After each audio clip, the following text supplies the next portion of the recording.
down to do hide and seek. This was perfect. You see, I still knew nothing about Weefies. I didn't know how he thought about things or how he was able to predict my every move. Right, I say we limit it to a biome slice. Sure.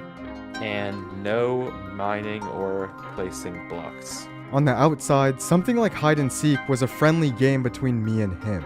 But secretly, it would allow me to understand his mind, which in turn would help me understand the prison. So, the rules of the game were simple. We would each pick a biome to hide in. Once the seeker found the hider, we would swap places, and whoever found the other person faster would win.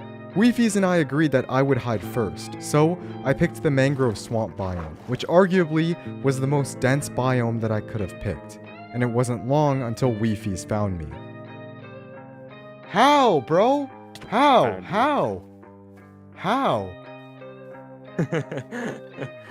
And then, it was Weefies' turn to hide. If I was going to learn anything about how he thought, it was from this.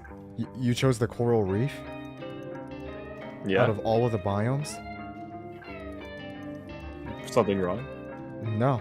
But something was wrong. No ordinary player who is trying to win in a game of hide and seek would pick this specific biome. After all, it had the least hiding places out of every other biome in the prison. This could only mean one thing. Weefies knew that this game of hide and seek was a test. And as I headed off to go and try and find him, I knew that I had to be careful. Weefies was trying to prove something. But then again, if I played my cards right, I could also learn a lot about who Weefies was as a person. So, I started looking around, and the first thing I noticed was how difficult it actually was to search underwater. Knowing that it wasn't the best use of my time, I knew that I would have to come back to that later. And since I wasted the next few minutes looking around different terrain, I realized that if I wanted to beat Weefies' time, I would need a different approach. I had to think like him. The house was obvious, almost too obvious in the way that it'd be a perfect mind game to play.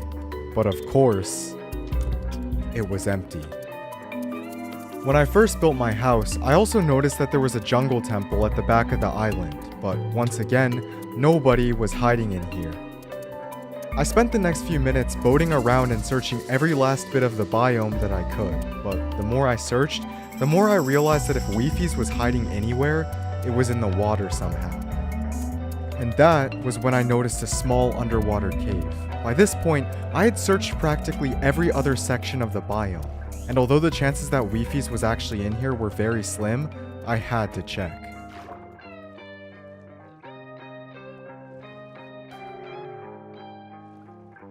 But that's when I saw it. There was a tiny